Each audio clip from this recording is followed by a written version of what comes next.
अस्सलाम वालेकुम। आज हम हज़रत अस्मा रज़ी अल्लाह ताला अन्हा की बाकी रह जाने वाली एक्सरसाइज वो कर रहे हैं।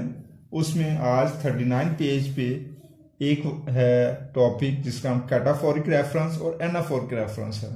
सबसे पहले कैटाफोरिक रेफरेंस की आपको डेफिनेशन या तारीफ बताते चलें। An expression that refers to a latter expression in the discourse is called a cataphoric reference, यानी कि ऐसा एक्सप्रेशन जो कि अपनी वजाहत बाद में दे, उसे क्या कहेंगे हम? Cataphoric reference. मिसाल दे रहा वो, द रसूल सल्लल्लाहु अलैहि वसल्लम एंड हिज क्लोज कंपेनियन या हिज कंपेनियन। दोबारा से सुन लीजिए। The Rasul sallallahu alaihi wasallam and his companion Hazrat Abu Bakr Siddiq radhiyallahu ta'ala an migrated from Makkah to Medina in the year 622 AD। यहाँ पे आपने देखा कि his companion की वजाहत आगे आ रही है हजरत अबू बकर सदीक रज़ियल्लाहु ताला अन। तो ये कैटाफोरिक रेफरेंस हुआ। ये कैटाफोरिक रेफरेंस की डेफिनेशन थी और मिसाल थी। अब हम पढ़ते हैं anaphoric reference. An expression that refers to an earlier expression in the discourse is called an anaphoric reference, यानी ऐसा रेफरेंस जिसकी वजाहत पहले दी गई हो। ऐसा एक्सप्रेशन जिसकी वजाहत पहले दे दी गई हो, उसे हम एनाफोरिक रेफरेंस कहेंगे। मिसाल दे रहा वो एग्जाम्पल है, हजरत अस्मा रज़ी अल्लाह ताला अन्हा was amongst the early few who accepted Islam. She was the daughter of Hazrat Abu बकर सिद्दीक रज़ी अल्लाह ताला अन। यहां आप देख रहे हैं कि शी की वजाहत पहले दे दी गई है, हजरत अस्मा रज़ी अल्लाह ताला अन्हा। तो ये एनाफोरिक रेफरेंस है। अब आगे नीचे चलते हैं हम, वहां है D. Tell whether the reference given in these sentences is anaphoric or cataphoric। हमने नीचे दिए हुए जो जुमले हैं ना, उनमें बताना है कि एनाफोरिक रेफरेंस कौन सा है और कैटाफोरिक रेफरेंस कौन सा है। तो अब हम स्टार्ट करते हैं। Abu Jahl the chief of the disbelievers. Abu Jahl की वजाहत आगे आ रही है, तो जिस चीज की वजाहत आगे आए तो वो क्या होता है? जुमला पहले भी आपको बताया था कैटाफोरिक रेफरेंस होता है। तो ये कैटाफोरिक रेफरेंस है। दूसरा है हर ग्रैंडफादर अबू कहाफा रज़ियल्लाहु ताला अन was disbeliever at that time. ये हर ग्रैंडफादर की ना वजाहत आगे आ रही, अबू कहाफा रज़ियल्लाहु ताला अन। तो ये भी ये भी कैटाफोरिक रेफरेंस है, इसकी वजाहत आगे आ रही है। नेक्स्ट है जी, When Aslam was playing cricket, जब असलम क्रिकेट खेल रहा था, he hurt his hand, उसके हाथ पर चोट लगी या उसका हाथ जख्मी हो गया। तो असलम की वजाहत ही की वजाहत पहले आ रही है, ही की वजाहत पहले है असलम की सूरत में। तो ये एनाफोरिक रेफरेंस होगा। नेक्स्ट जुमला है before she finished the work Neelam check the mistakes once again।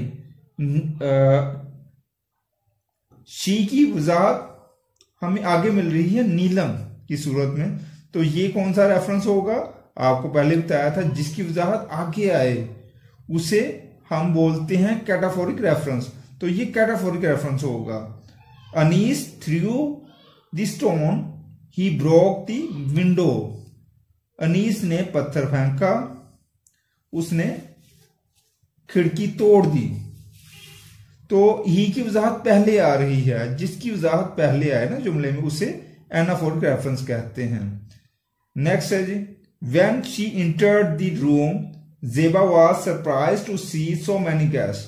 जब वो कमरे में दाखिल हुई, ज़ेबा बहुत सारे मेहमानों को देखकर हैरान हो गई थी। तो आप देख रहे हैं शी की वजाहत आगे आ रही ज़ेबा की सूरत में। तो ये कौन सा रेफरेंस होगा? कैटाफोरिक रेफरेंस, जिसकी वजाहत आगे आती है। फिर नेक्स्ट सेंटेंस है the city of gardens Lahore is also famous for its historical places. ये the city of Lahore, the city of gardens, city of gardens की वजाहत, सिटी ऑफ गार्डन्स यानी बागात का शहर लाहौर, लाहौर की वजाहत जो उनसे पहले आ गई है, लाहौर की वजाहत पहले आ गई है, सिटी ऑफ गार्डन्स है। तो ये कौन सा रेफरेंस होगा? एनाफोरिक रेफरेंस होगा। अब हम पेज 40 पे मौजूद क्वेश्चन है A, choose the correct meaning of the underline words. Urdu होगी इसकी। अंडरलाइन जो वर्ड्स हैं जिनके नीचे लाइन लगी हुई ना, जिन अल्फाज के नीचे, उनके सही मायने का इंतखाब करना है, ये क्वेश्चन है। अब हम इसके नीचे दिए हुए मुदर्रज झैल सब क्वेश्चंस पढ़ेंगे। It was so delicate situation, delicate के नीचे लाइन है तो इसका सेम मीनिंग वाला वर्ड या सिनोनिम वो है सेंसिटिव। जस्ट हम ये पढ़ रहे हैं, सेंसिटिव के ऊपर टिक करेंगे। Abu Jahl began knocking at the door violently, violently underline word है तो इसका जो सेम मीनिंग वाला वर्ड है वो फोर्सफुली है, हम वही से पढ़ेंगे। इसके बाद आ जाता है she simply pose a counter question that infuriated Abu Jahl. इसका सेम इन्फीरिएटेड का सेम मीनिंग वाला वर्ड इनरेग्ड है, हम वो पढ़ रहे हैं, इसके ऊपर टिक करना है हमने। She remained steadfast and did not reveal the secret. तो स्टेडफास्ट के नीचे लाइन दी हुई, इसका सेम मीनिंग वाला वर्ड वो है firm and resolute, firm and resolute. अब हम पेज 41 पर मौजूद ग्रामर के हिस्से को सॉल्व करेंगे। सबसे पहले एब्स्ट्रैक्ट नॉन है, इसकी डेफिनेशन पढ़ लेते हैं। डेफिनेशन ये है, abstract non is the name of a quality, action or state. Abstract noun are formed from adjectives, verbs and common nouns. पहले तो आपको इसकी सादा अल्फाज में तारीफ बता दें। एब्स्ट्रैक्ट नॉन वो नॉन्स होते हैं जो किसी भी नॉन की क्वालिटी यानी कि किसी नॉन की खूबी या खामी या किसी नॉन के काम को या उसकी हालत को जाहिर करे, या इसी और एक और तरह से हम कह सकते हैं ऐसे नॉन ऐसी चीजें जिनको महसूस किया जा सकता है, जिनको छुआ नहीं जा सकता, उन्हें एब्स्ट्रैक्ट नॉन कहते हैं। ये हमेशा एडजेक्टिव्स, वर्ब्स और कॉमन नाउन से बनते हैं। एग्जाम्पल वो दे रहा, she faced every calamity of life with patience and valour. Patience एक क्वालिटी है, एडजेक्टिव है, तो और वेलर भी एक ऑब्जेक्टिव है, एडजेक्टिव है, ये एब्स्ट्रैक्ट नॉन भी है। आगे आता है अंडरलाइन एब्स्ट्रैक्ट नॉन्स इन पैराग्राफ 4, ये आपका होमवर्क है, ये आपने होमवर्क में करना। फिर नीचे चलते हैं तो बी है question, form abstract nouns from the following adjectives and verbs, use these nouns in sentences of your own। Question ये है कि दर्जा झैल एडजेक्टिव और वर्ब से आपने एब्स्ट्रैक्ट नॉन्स बनाने हैं और उन नॉन्स को अपने जुमलों में इस्तेमाल करना है। तो पहला है वर्ड कर्जियस, तो इसका एब्स्ट्रैक्ट नॉन होगा कर्ज। एम्प्टी, एम्प्टी का एब्स्ट्रैक्ट नॉन होगा emptiness. Difficult, difficulty. Generous, generosity. Resolute, resolution. Suffer, suffering. अब इनको जुमलों में इस्तेमाल कर लेते हैं। ये पहला है कर्ज। कर्ज का होगा she has a lot of कर्ज, उसके अंदर बहुत ज्यादा हिम्मत है। एम्प्टीनेस यानी खाली होना। Her mind is emptiness of wisdom, उसका दिमाग दनाई से खाली है। डिफिकल्टी, मुश्किल। डिफिकल्ट मुश्किल होता है, डिफिकल्टी मुश्किलात। डिफिकल्ट मुश्किल को कहते हैं, डिफिकल्टी मुश्किल को कहते हैं। तो डिफिकल्टी का जुमला होगा this problem is so much difficult. ये दोबारा से सुन लें जी, इसका सेंटेंस दोबारा से सुन लें।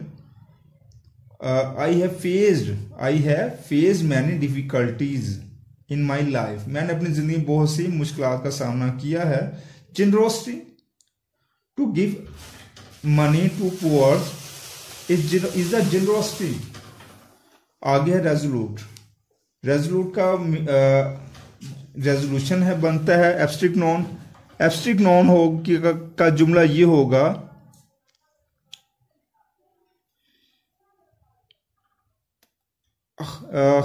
she had resolute faith on Allah Almighty, या रेजोल्यूशन भी कह सकते हैं। Suffering, poor people are suffering difficulties. आगे है sentence put articles where required, यानी कि क्वेश्चन में ये कहा जा रहा है कि जहां जरूरत हो वहां आर्टिकल लगाएं। तो पहला जुमला है trees are grown on either sides of canal, the canal आएगा, आर्टिकल दी लगेगा। आर्टिकल होते हैं दी, ए, एन, ए भी बोलते हैं, आ भी बोलते हैं इसे। हर कर्ज एंड पेशेंस इज एग्जाम्पलरी, तो एग्जाम्पलरी के साथ ए आएगा, सॉरी एन आएगा, एग्जाम्पलरी के साथ एन आएगा। तो ये कहाँ ए लगना, कहाँ एन लगना है, इसके लिए आपको हमारी एक और वीडियो देखनी पड़ेगी, उसमें आपको इस चीज की वजाहत कर दी जाएगी। वो आप इंग्लिश वीक की लिस्ट में हमें उस वीडियो को देख सकते हैं, आर्टिकल की वीडियो को। नेक्स्ट है जी, kindness and tolerance are noble deeds. तो यहां पे नोबल के साथ दी लगेगा, the noble deeds. Higher you go cooler it is, तो यहां पे है the higher you go, the cooler it is. He is tallest in class, class के साथ दी लग जाएगा।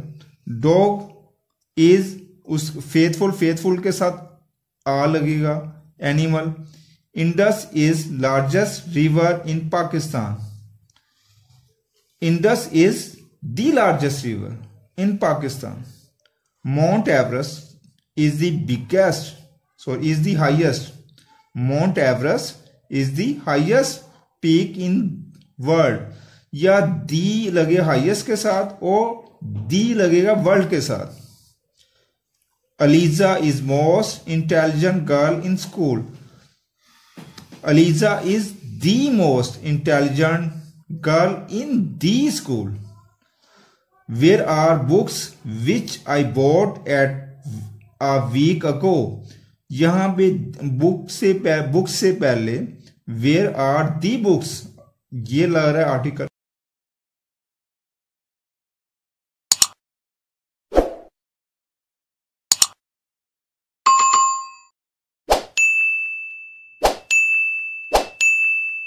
अब पेज नंबर 42 पर मौजूद प्रेपोजिशन ऑफ टाइम अब हम पढ़ेंगे। पहले है इन, फिर है एट, फिर है ऑन। अब बारी बारी इनका इस्तेमाल पढ़ते हैं। इनका इस्तेमाल मंथ से पहले होगा, जैसे कि इन जनवरी, इन फरवरी, इन मार्च, इन अप्रैल, इन मई, इन जून, इन सितंबर, इन अक्टूबर। ईयर से पहले भी इन यूज होता है। In 2011, in 1999, in 2020, in 2021। फिर इसके बाद इन सीजन से पहले भी इस्तेमाल होता है, जैसे मौसम सरमा, इन विंटर मौसम बहार, इन स्प्रिंग जैसे मौसम सरमा, इन विंटर जैसे मौसम गर्मा, इन समर जैसे मौसम बहार, इन स्प्रिंग जैसे मौसम खजा, इन ऑटम। फिर दिन के मुख्तलिफ हिस्सों के लिए भी इन इस्तेमाल होगा, in the morning, in the evening, in the afternoon. फिर ड्यूरेशन के लिए भी इन इस्तेमाल होगा, in a second, in 2 weeks, in 3 weeks, in 2 months. ये दौरानी के लिए वक़्त के फासले के लिए इस्तेमाल होगा। फिर ऐड के बारे में आता है कि ये कहाँ पे इस्तेमाल होगा। ये दिन के मुख्तलिफ हिस्सों के लिए इस्तेमाल होता है, जैसे ऐड नाइट होता है। टाइम ऑफ डे, जैसे at 8 o'clock, at 7 o'clock, at 6 o'clock। जब टाइम बताना तो आपने एड यूज करना है। एट मिड नाइट, या आधी रात के वक्त। सेलिब्रेशंस, तकरीबात के लिए भी इस्तेमाल होगा एड, जैसे eight Eid, eight Eid ul Azha, eight Eid ul Fitr, add मुख्तलिफ जो सेलिब्रेशन होती हैं उनसे पहले ऐड लगता है। फिर उसके बाद फिक्स फ्रेजेस के लिए भी ऐड इस्तेमाल होता है, जैसे एट द सेम टाइम।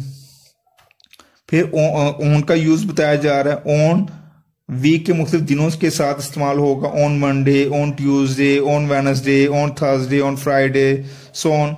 ये तरतीब है। इसके अलावा डेट से पहले भी ऑन यूज होगा, on the 20th of August, on the 7th of March, on the 15th of March।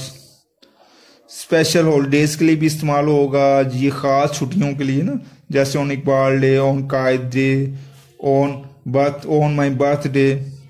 Uh special part of a day के लिए भी इस्तेमाल होगा, on the morning of October, जैसे कि 14 फरवरी है, 14 फरवरी। अब हम पेज 42 पर मौजूद ई क्वेश्चन है, जो कि fill in the blanks with suitable preposition given below. ई सेंटेंस इसकी उर्दू है, नीचे दिए गए या दरअसल हर जुमले के नीचे जो मुनासिब प्रोपोजिशन है ना, उसको लगाना है खाली जगह में।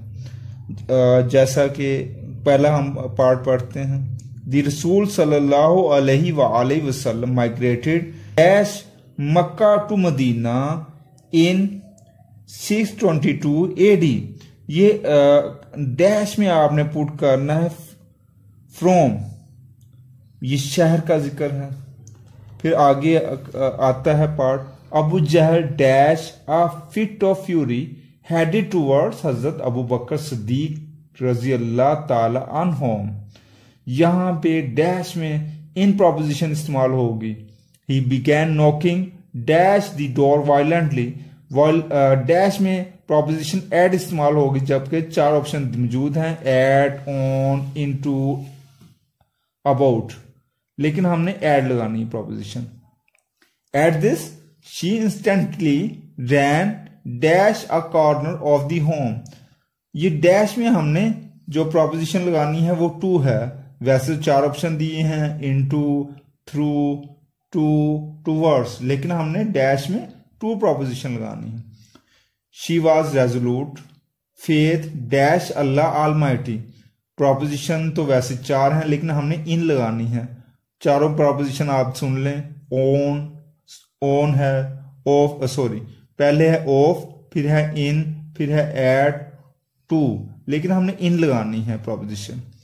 नेक्स्ट है, नेक्स्ट सेंटेंस है, she gave dash all the money to poor and the needy. अब 4 प्रोपोजिशन दी हैं, उनमें से एक लगानी है। मैं चारों पढ़ देता हूं पहले। आउट, थ्रू, इन, अवे। अवे लगनी है यहां पे डैश में proposition. Her life would always be a beacon dash light for all of us. ये 4 प्रेपोजिशंस हैं, इन, ऑफ, विथ, इनटू। इनमें से एक प्रोपोजिशन ऑफ लगेगी। इसके बाद आ जाता है नीचे question, fill in the blanks, खाली जगह को पूरी करें with the preposition of time, वक्त की प्रपोजिशंस के साथ। Ali is arriving dash January. मैंने आपको बताया था मंथ से पहले इन प्रपोजिशन यूज होती है। इन जनवरी 26, फिर डैश 2 o'clock। मैंने वक्त से पहले भी आपको प्रपोजिशन के बारे में बताया था, एड यूज होगी in the afternoon. Next sentence है, Saqib is leaving dash Friday at noon. मैंने आपको बताया था कि दिनों के साथ हमेशा जो प्रोपोजिशन इस्तेमाल होगी वो ऑन होगी। Ashir has started working for his law firm in dash 1995। मैंने आपको बताया था कि जो साल है ना, सालों के साथ जो प्रॉपोजिशन इस्तेमाल होगी वो इन होगी। I met Shaheen at 9 AM। मैंने आपको बताया था कि टाइम के साथ जो प्रॉपोजिशन इस्तेमाल होगी वो होगी एट। फिर उसके बाद मैंने आपको ये भी बताया था कि नेक्स्ट जुमला पढ़ लेते हैं, वो बता देते हैं जो बताया था। The doctor will see ELISA dash the evening. मैंने आपको बताया था दिन के मुख्तलिफ हिस्सों के साथ इन इस्तेमाल होता है, इवनिंग के साथ इन होगा इस्तेमाल। Sobia has her birthday dash September 11। मैंने आपको बताया था कि महीनों के साथ जो प्रॉपोजिशन यूज होगी वो है ऑन। फिर मैंने आपको बताया था we will have vacation dash summer, कि मैंने आपको ये भी बताया था कि मौसमों के साथ जो प्रॉपोजिशन इस्तेमाल होगी वो इन इस्तेमाल होती है। यहां पे इन लग गई प्रॉपोजिशन, यहां पे हमारा ये एफ पार्ट खत्म होता है।